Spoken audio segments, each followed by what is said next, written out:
From the opinion pages of the Wall Street Journal, this is Free Expression with Gerry Baker.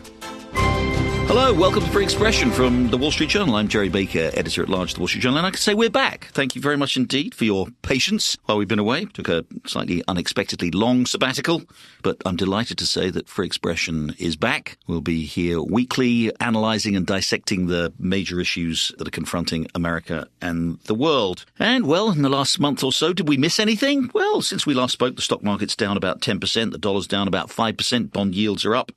And in coming weeks, we'll talk about the ongoing economic crisis that has greeted President Donald Trump's plans to remake the world economy. But of course, there's plenty of other things going on here in the US and around the world. And this week, we're going to restart the podcast by looking at what's happening with national security here in the United States and our partnerships around the world. War continues in Ukraine. Sadly, President Trump has not yet been able to bring an end to that crisis. Uncertainty continues about what may happen in the Middle East, particularly with Israel and its continuing war against its enemies. And of course, whether or not how much the United States gets involved in an attempt to either strike a deal with Iran or maybe to take military action there. And of course, wider geopolitical issues continue to loom large with China. And of course, part of Donald Trump's efforts with his tariff regime is to sort of enlist the rest of the world in America's larger confrontational struggle with China. So I want to look at all of those issues. And this week I'm delighted to say that I have a really admirable guest to take us through those, and that is Admiral William McRaven. Admiral McRaven is a former Navy SEAL who served as the commander of the U.S. Joint Special Operations Command. A long and distinguished career, obviously, in the military. And then after that, he was Chancellor of the University of Texas system. He's now retired, but he's become something of a prolific author. Written multiple books, children's books, books on guidance. Perhaps most famously, he wrote a book about the importance of making your bed and what that could teach us about getting ourselves an orderly life and getting on top of the various struggles that we face in life. He's out with a new book, just coming out with a new book this week, called Conquering Crisis, 10 Lessons to Learn Before You Need Them. And we're going to look at that, the lessons that he's offering us from his experience in that book, and also about the wider crisis that confronts the United States and the world right now. And Admiral William McRaven joins me now. Admiral, thanks very much for joining Free Expression. Yeah, my pleasure. Great to be with you. So let's talk about you've become a prolific author in your latter years after an extremely distinguished career in the military, in the Navy, special operations. And recently, though, you've become an author. I think it started with a big speech that you gave where you advised people to make their bed, and that sort of grew and grew into various other things, and including children's books. And I think this latest book is a children's book. So just give us a brief overview, if you will, of what your latest book is and what the kind of message is for children and indeed for all of us in it. Yeah, so my children's book, Be a Hero with Skipper the Seal, I wrote with my daughter Kelly. And that came out about a month ago, and I was fortunate. It was a New York Times bestseller. And it's really about the values that we think we need in our heroes, about honesty and integrity and forgiveness. And I hope parents and children alike will enjoy the book. But my newest book is called Conquering Crisis. And this is an adult book on leading during a crisis. And the point I make is, crisis leadership is fundamentally different than day-to-day leadership. Now, a lot of the same principles apply to crisis leadership. You have to be, a person of integrity. You got to work hard. But a crisis brings with it, time constraints and resource constraints, and people are watching, and lives can be in the balance, and reputations can be in the balance. So you need a different set of tools. And this book, Conquering Crisis, 10 Lessons to Learn Before You Need Them, I think gives the reader the tools to do that. So tell us about some of those lessons. Yeah, so I start off and talk about the fact that I was fortunate enough to meet Captain Jim Lovell, who was the commander of Apollo 13. And when you think of a crisis, very few of them rise to the level of Apollo 13. We've all been there, haven't we? We've all been trapped in space hundreds of thousands of miles from home. But the thing about that crisis is it really does bring out everything that's in a crisis. I mean, you look at Apollo 13, April 13th, 1970, they go up, they're in the command module. The command module has an explosion. They have to move into the lunar module. Now everything is compressed. They're running out of time. The lunar module can't handle 3 guys. So it is everything you think about in a crisis. So I take the idea of Apollo 13 and then you apply it across crisis that I've been part of, and then kind of historical crisis. And, you tell the leader, look, whether you're a CEO or you're having a personal crisis, the most important thing is you have to confront that crisis head on. You can't hope that it will get better. I teach a class at UT, and I jokingly talk about the second law of thermodynamics. And, of course, all the students that aren't engineers they don't get it. I said, look, in the second law of thermodynamics, in layman's terms, the situation will continue to deteriorate unless you do something, right? This is the nature of a crisis. If you don't do something, it's not going to get better. So the most important thing in a crisis is you have to take positive, definitive steps to do something. Do you think that we have become, as Americans or people in the West, however you want to define it, have we become less effective at dealing with crisis? I mean, if you look at the condition, I'm going to get onto some of the bigger political and geopolitical issues that the world faces in a minute. But if you look at some of the, if you like, the dysfunctions, the sort of dystopia in some respects that many lives have fallen into, whether it's sort of family breakdown, whether it's addiction, all this kind of stuff. Do you think somehow, and again, you're a military man, generations before mine served with great honor and distinction and at great length in the military and made great sacrifices. Have we become kind of soft, do you think, as a society? Yeah, actually, I don't think we have. I tell folks, look, I am the biggest fan of the millennials and the Gen Z that you'll ever meet. That surprises a lot of people because this narrative out there that the millennials and the Gen Zs are these soft, entitled little snowflakes. I'm quick to point out, well, then you've never seen them in a firefight in Afghanistan or going to the University of Texas to make a better life for themselves. These young people are some of the finest people I've met. And I would tell you that they are just as brave, just as courageous, just as hardworking as their parents and grandparents before them. Unfortunately, the narrative tends to take over. You see anecdotes, and then they apply the anecdotes broadly. What this generation does well is they ask hard questions. They want to know, why are we going to war? Why is the deficit this? Why aren't we having academic freedom? Pick something. It's good. We need them to ask questions. They mobilize when they're not happy with something. I don't agree a lot of times with the things they mobilize on, but that's okay. They're prepared to take a stand and mobilize. They've got these great, deep friendships that I can tell you my generation just didn't have. So, no, I don't think we've become soft. I think the one thing that political leaders and corporate leaders and academic leaders need to do a little better is, once again, you've got to confront the crisis. And the best way to confront it is with the truth. And it is hard to face the truth. People are reluctant to do that because the truth has a lot of hair on it sometimes. But if you don't face the truth, and if you're not a person that's prepared to expose all the bad things about the crisis to your shareholders, your rank and file, the public, then that crisis is just going to continue and things aren't going to turn out well for you. Yeah, there is something I know in psychology, and it particularly applies in people in leadership positions in places like business, but also more generally, I think in life, what people call the optimism bias. If you like, the things are, we're all encouraged to, hope for the best and prepare for the worst. But there is this sort of sense that, and again, everything from in our own personal lives right up to, when you're leading a country into war or whatever, there's this kind of tendency we have to think, and you could point on the latter point to, wars that the United States has been involved in the last 20 years, where perhaps that optimism bias was actually a bit too strong. Is that something that we have to tackle as we, in all of our lives, try to deal with facing a crisis? Just an acknowledgement that actually, we hope things are going to be good, but things could really, really turn pear-shaped very, very quickly. Absolutely. And we've got a saying in the military that hope is not a strategy. Hope is not a strategy. At the end of the day, yes, you need to be hopeful about things, but you need to have a plan to deal with them. And once again, whether you're in a crisis, CEO crisis, personal crisis, yeah, you want to be hopeful that things are going to get better. But if you don't do anything, then it's not going to get better. So figure out the steps you have to take, confront the crisis, be honest with yourself, be honest with the people that work for you, and have a plan for getting through the crisis. And also you said there were 10 lessons, I think, in your book, right? Give us a flavor of some of the others. Yeah, I talk about the fact that, one, you need a council of colonels. So in the military, generals and admirals have always had a council that will speak truth to power. And it used to be colonels that were, quote unquote, unpromotable. So you didn't want to have somebody that was worried about making general. You wanted a group of colonels that, hey, their career was over, and they were not going to hesitate to tell the general or the admiral that things weren't right. Now, you want to use your staff and your chain of command as best you can. But when you take a look at presidents for the last 60, 70 years, they all had a kind of a kitchen cabinet sort of thing, people that they relied on, people that they trusted. And once again, I would tell from CEOs to individuals, you need to have people that you can rely on, that you trust, that will tell you the truth. And that is one of the important lessons in the book. And that's always been perhaps one of the hardest thing in any leadership position that any of us have had in our lives. We know that the tendency of people to kind of tell you what you want to hear is very, very strong. It reminds me of my favorite line on that, which is Sam Goldwyn, the great movie producer. Apparently, I think one of his great sayings was, I don't want to be surrounded by yes men. I want to be surrounded by men who will say no, even if it will cost them their jobs. Yes, right. So exactly that's your point about sort of kernels too. So facing a crisis head on, acknowledging the reality, making sure that you've got sound counsel from people who are going to tell you things you maybe don't want to hear. What are the other big lessons? Well, I talk about weaponizing the truth.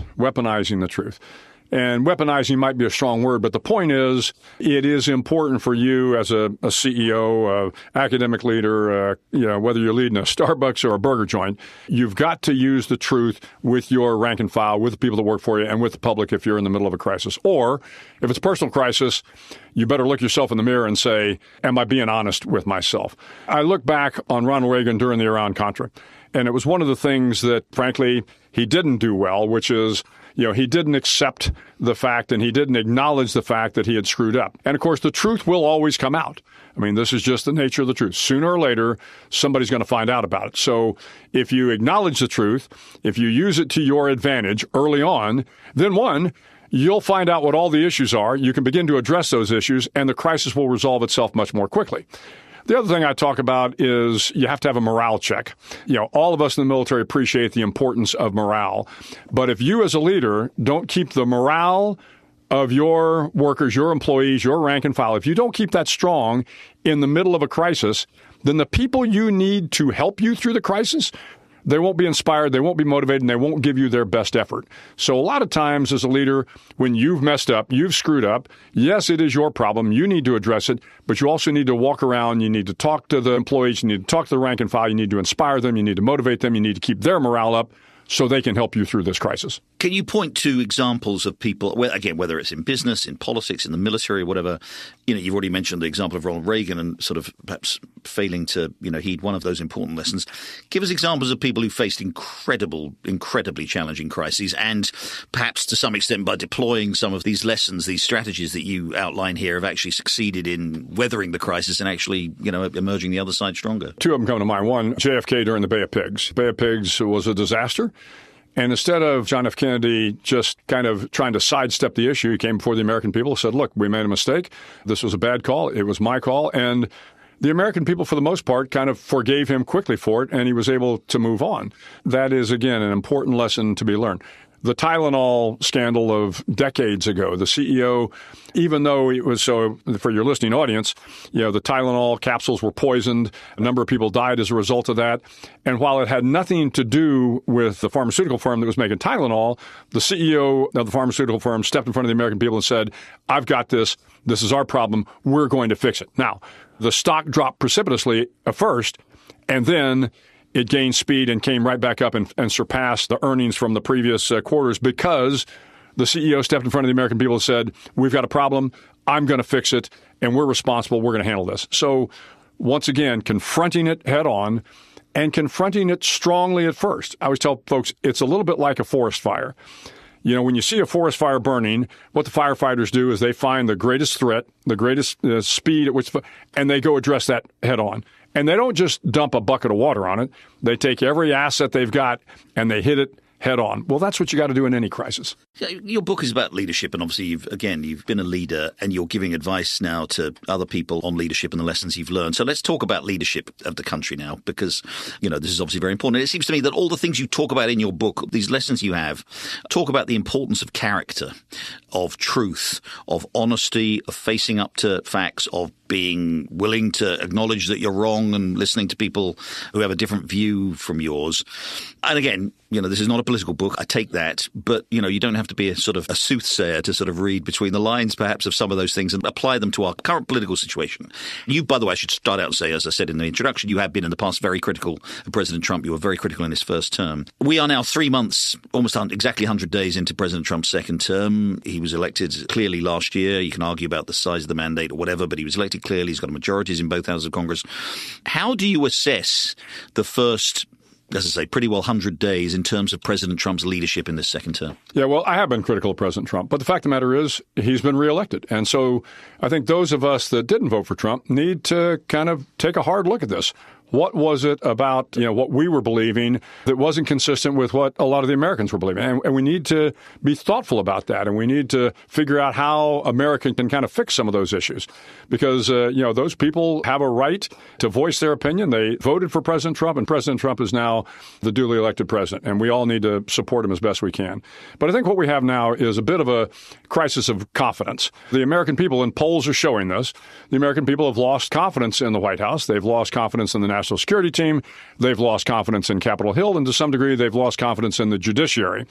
And when you lose confidence, as folks at the Wall Street Journal know, businesses lose confidence, our allies lose confidence, and it begins to have a cascading effect across just about everything we do as America.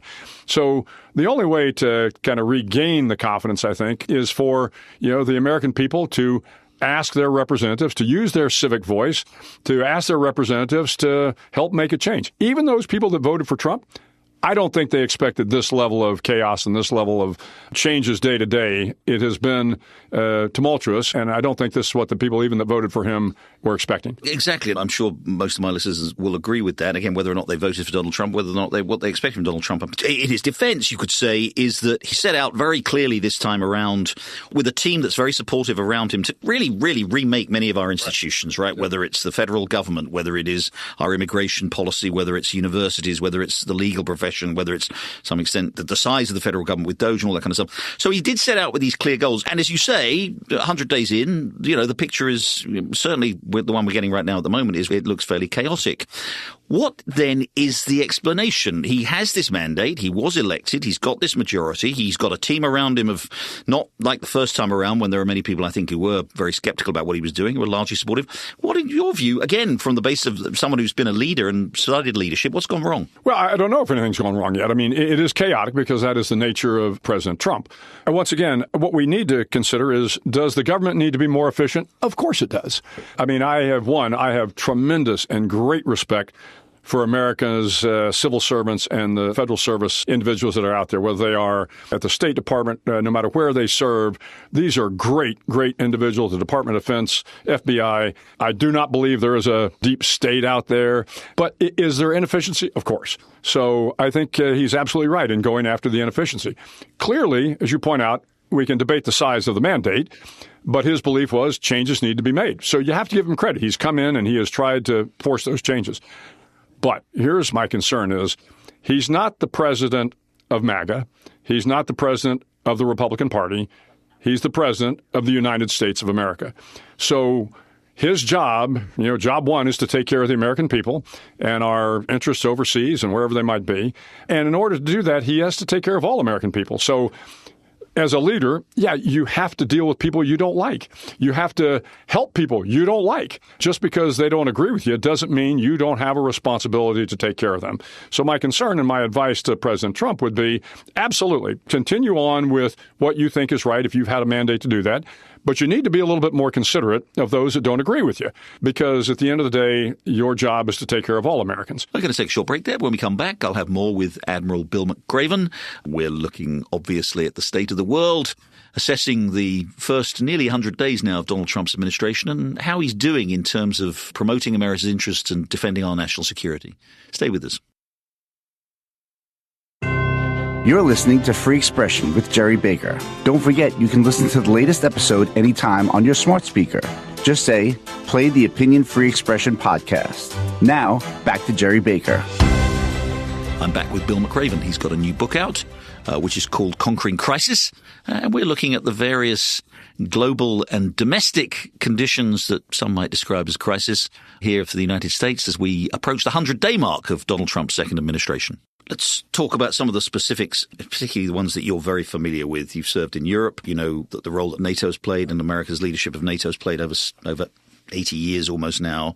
I've spent a lot of time in Europe in the last 3 months, and I can sort of report, as I have in my writing, that the mood in Europe is grim. They think that under Donald Trump, the United States is fundamentally abandoning NATO, not really interested in it, has other things to do. And again, in Donald Trump's defense, this is something that American presidents have been urging Europeans to do more in their own defense for 50 years, we literally go back to the Cold War. So that's not new.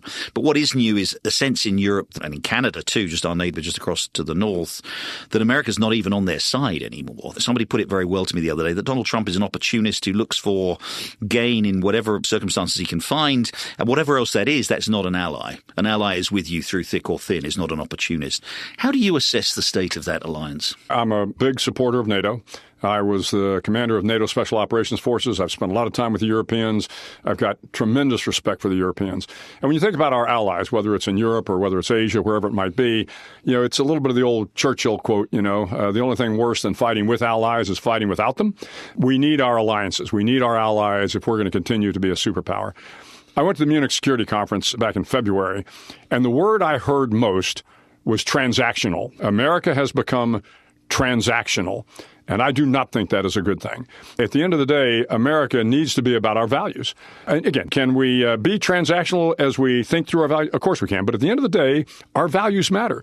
We are a democracy. We are a republic. We are a nation of laws. We believe in human rights. We believe in the First Amendment. We believe in these things, and these things should drive, to some degree, our foreign policy and our relationship with our allies. So when you take a look at what's happening in Russia and Ukraine, and you think that, well, we're going to deal with Zelensky only if we get a certain amount of rare earth minerals and metals, that's not an alliance. That is transactional.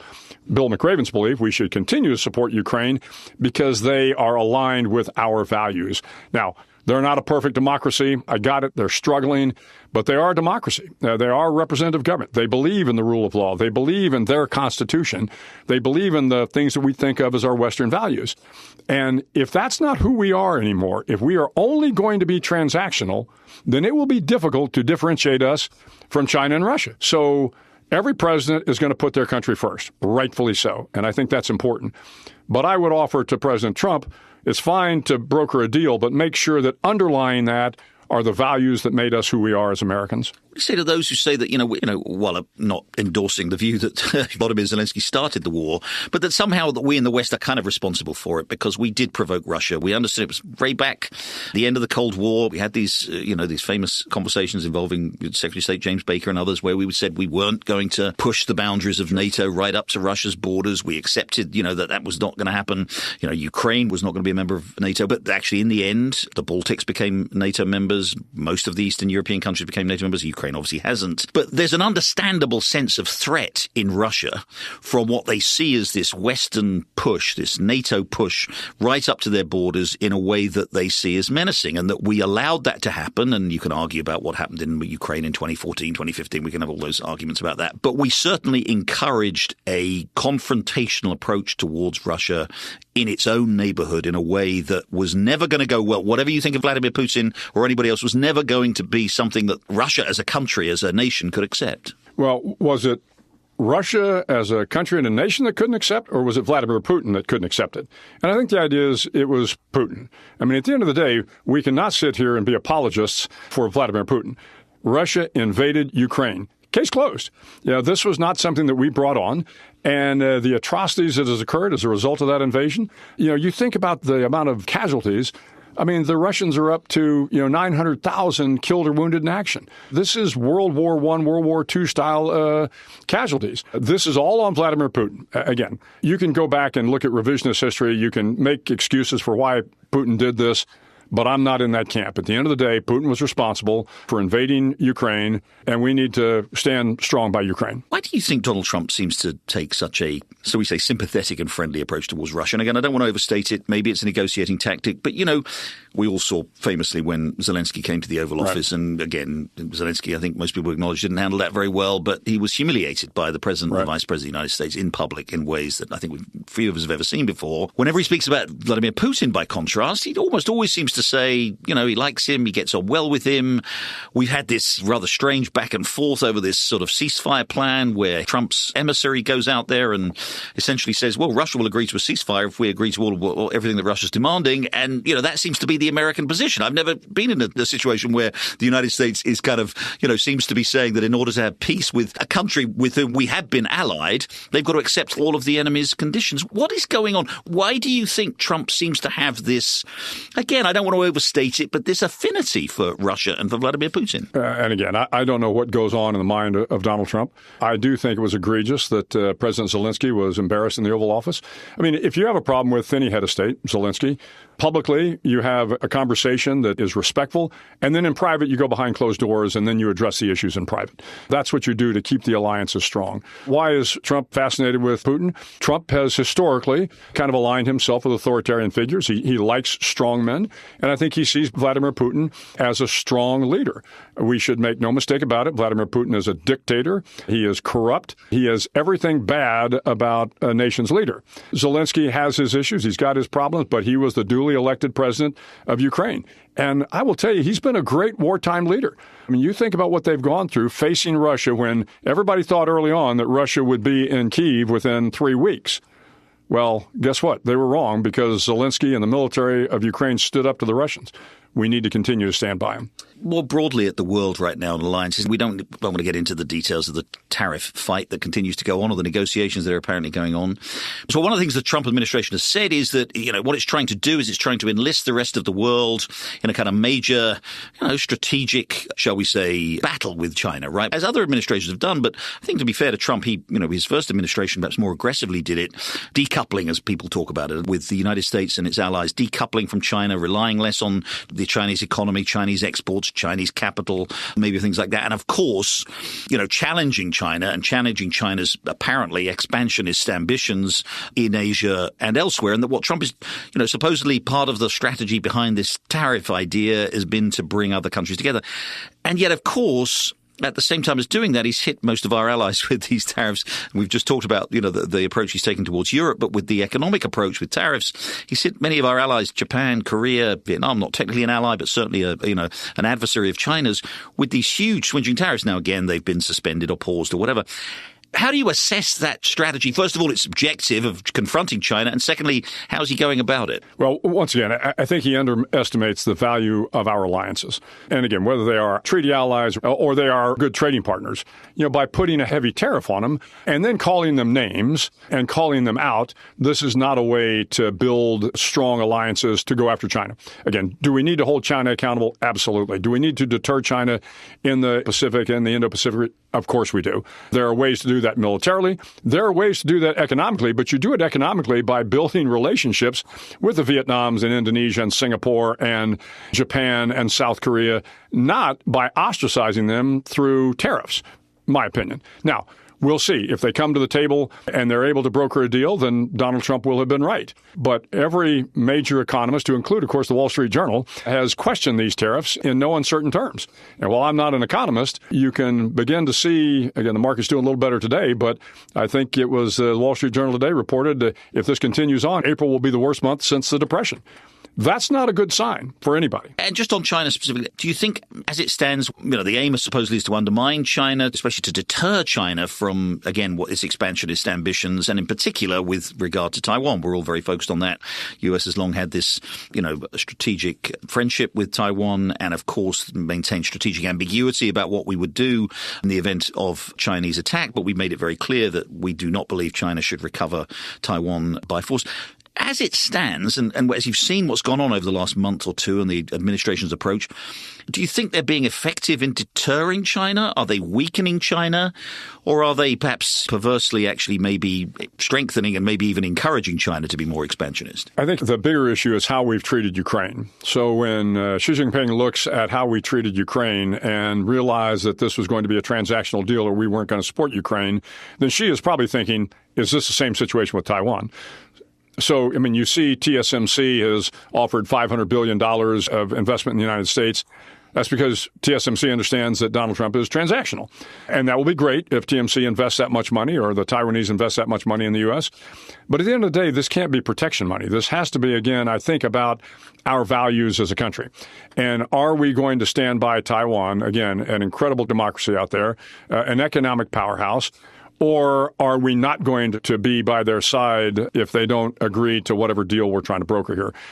But if we're going to stand tall against China, it's going to require all of our allies, treaty allies and friends in the region to help deter them. And it's hard to deter them when you're putting these incredible tariffs on them. Before we wrap up, Admiral, I do want to ask you about, if I may, about something that's right in the news right as we record this on Tuesday morning. You served, again, as I said, in very senior positions in the U.S. military. You're very familiar with the way the Pentagon works, and I'm sure you know many people who are still there and involved in what's going on now. We've seen some pretty remarkable comings and goings, shall we say, at the Pentagon in the last few days. We've seen this extraordinary apparent sort of breach of national security over, using apps to communicate sensitive information. What's going on over there? Well, I'm not in the Pentagon, so I can't talk to it directly. But, from the public view, as I get like everybody else does, one, I will tell you that I want Secretary Hegseth to be successful. I want Donald Trump to be successful. Every American should want the president and the national security team to be successful. What I would offer to Secretary Hegseth is, if you want to be successful as a secretary, having not had an opportunity to kind of serve at a senior level before, surround yourself with good men and women that will speak truth to power, that will tell you when you're about to walk into a minefield, that will tell you when you need to stand up and be truthful, that will tell you not to get on the Signal app. So I think what we're seeing now is there have been a lot of people in his inner circle that were not helpful to him. Now, you've got a new chairman of the Joint Chiefs, General Dan Kane. I know Dan, he's a phenomenal officer. Now, I will tell you, C.Q. Brown, General C.Q. Brown was an equally phenomenal officer. But Dan Kane, I think if the secretary is smart, he will rely on Dan Kane for his best military advice. And he will rely on some of the senior military leaders and some of the senior leaders that have spent time in the Department of Defense. Once again, if all he does is surround himself with acolytes that are yes men, then he's going to continue to find himself in these problems. And I hope that doesn't happen. I know you said you want him to succeed, but do you think Pete Hegseth is up to the job? It remains to be seen. I think he could do the job, once again, if he will listen to the people around him, if he will take the advice and counsel of people that have experience, then he'll get better at the job. I think time will tell whether or not he is going to be the Secretary of Defense we want him to be. He's going to struggle with it, frankly. He's got no experience at the senior level. We've had secretaries in there before that hadn't spent time in the Department of Defense, but they had spent time either in government or they had been CEOs of large companies. They understood what it took to run a large organization. Pete Hegseth never had that opportunity. He was a young officer in the Army, and of course he was a Fox News commentator. Those are not the skills and the experience you need to run a large organization. So, he's hamstrung going in, but once again, I think he can do better. Can he be the secretary we need him to be? I think that remains to be seen. But he can do better if he surrounds himself with good people and he takes their advice and counsel. Obviously, one of the reasons he clearly got the job is he impressed Donald Trump with his criticisms of the U.S. military, of the Pentagon leadership, and indeed of the policies of the Pentagon, particularly, he argues, way too much emphasis on DEI and it became woke and all this kind of stuff. Again, from your knowledge of the U.S. military, is that a fair criticism? Yeah. Well, I can tell you, in my time in the military, I never saw the wokeness that is of concern. Now, I've been out of the military for 10 years, but I spent a lot of time, talking to military leaders. And in their minds, at least, it wasn't that big of an issue. Having said that, is there some level of however we're going to define wokeness? Maybe. But at the end of the day, you always want to support the warfighter. You want to put the warfighter in the best position to be successful. You want to make sure that we are protecting America as best we can. You want to build up our national defense. We've got to build up our shipbuilding. We've got to build up our aircraft build. All these sorts of things that I think Hegseth is coming in with. But you also can't lose the respect and the admiration of the rank and file by not holding yourself accountable when you make mistakes. So the other thing I would recommend to Secretary Hegseth is, look, if you've made a mistake, Signal app, whatever it happens to be, stand in front of the Department of Defense, stand in front of the American people and say, you know what, I made a mistake. I'm new. I accept the fact that I'm new at this. Now, here's what we're going to do to fix it. Sorry, which mistake is he owning up to? The Signal one? The Signal one or a number of them. But in the case of the Signal app, the one that has been most prominent, I would advise him, stand in front of the American people, say you made a mistake. Don't try to defend the fact that you had attack plans on Signal. That's indefensible. Say, hey, we made a mistake. I made a mistake. and I've learned from it, and now we're going to get better. And say, I'm holding myself accountable. And President Trump should say, look, I'm going to hold the Secretary of Defense accountable. I'm going to put him on the hot seat if he doesn't get better.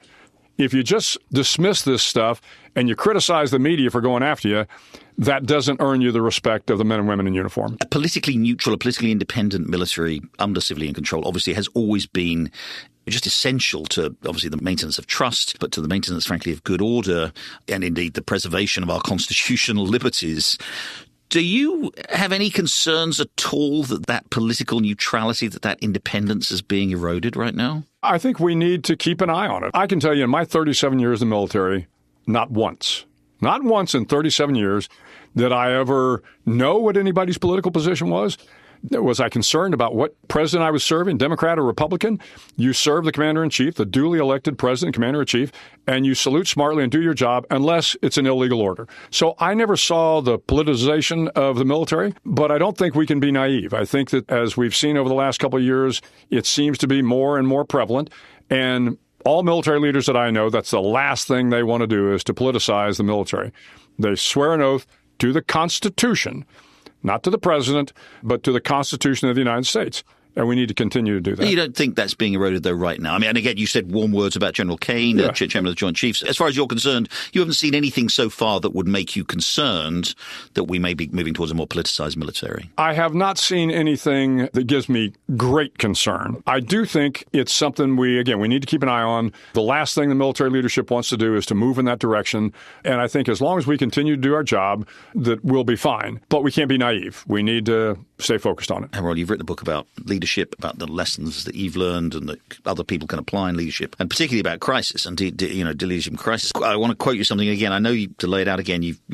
Donald Trump is president. He's been elected president. These are different circumstances from where we were 5 years ago. But in 2020, in a Washington Post editorial, you wrote, "As Americans, we should be frightened, deeply afraid for the future of the nation. When good men and women can't speak the truth, when facts are inconvenient, when integrity and character no longer matter, when presidential ego and self-preservation are more important than national security." You said we should be frightened, deeply afraid. 5 years later and 3 months into this second Trump administration, should we still be frightened? Well, look, I stand by the words I wrote then. But what I also recognize is the American people have elected Donald Trump. So anybody that is concerned about the direction of America needs to say, well, why did we elect Donald Trump? There were obviously some concerns that the right had, and I think it's valid to be concerned about that. Am I frightened? I'm concerned. I'm concerned about the direction of the country right now because I see, as you pointed out right at the beginning, law firms being attacked, the media being attacked, universities being attacked, leadership in the military being attacked. This is not the America I grew up with. You can have differences. You can have differences of opinion, but at the end of the day, you try to handle it with a certain level of respect. Respect for the office, respect for the people, even if you disagree with them.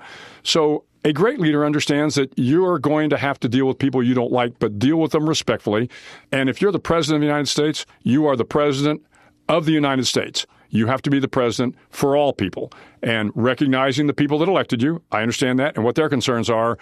But you also want to take into consideration the other side because you have responsibilities with them as well. Admiral Bill McRaven, thank you very much indeed for joining Free Expression. My pleasure. Well, that's it for this week's episode of Free Expression. Thanks again for your patience in waiting a long time for this episode, but I promise you won't have to wait so long for the next one. We'll be back next week with another episode. In the meantime, have a great week. Thank you for listening, and goodbye.